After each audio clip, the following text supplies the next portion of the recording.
এবং এমন কোন কর্মকাণ্ডে নিজে জড়িত হবেন না যাতে নজরুল ইসলাম আজাদ ভাই তথা বাংলার জাতীয়তাবাদী দলের সুনামপূর্ণ হয়। ঘটনা দেখেছেন, ভিডিও দেখেছেন, আমিও দেখেছি যে একটি লোক রাস্তায় কাজ করছিল, একটি নতুন দলের কোন কয়েকজন নেতা গিয়ে তাদেরকে সালাম দিচ্ছে, সালাম দিয়ে বলছে যে আমরা ওই দলের থেকে এসেছি, আপনাকে সালাম জানাই। তখন ওই লোকটি প্রত্যুত্তরে বলেছে যে আমাদের এলাকায় ৬,০০০ ভোট, এর মধ্যে ৫,৫০০ ভোটই হল বিএনপির।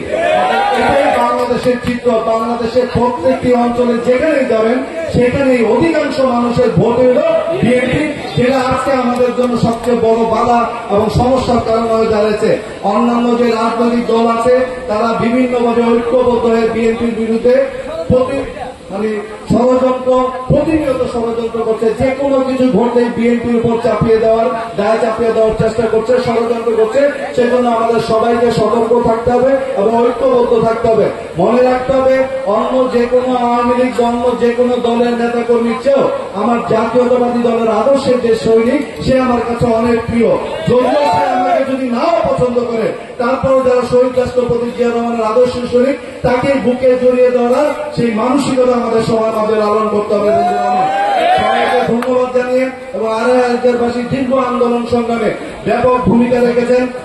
আমরা কিছুদিন আগে আমাদের, এটা আপনাদের সামনে বলতে চাই, কিছুদিন আগে আমাদের যে ভারপ্রাপ্ত চেয়ারম্যান জনাব তারেক রহমানের সাথে আমাদের কথা বলার সুযোগ হয়েছিল সাংগঠনিক বিষয়ে।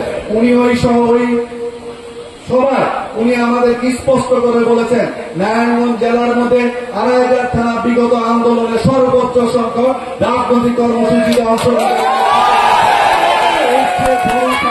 একজন রাজনৈতিক দলের কর্মী হিসেবে এবং আপনারা ২,৫০০ কর্মী হিসেবে এর চেয়ে আভিজাত্য আর কিছু নাই।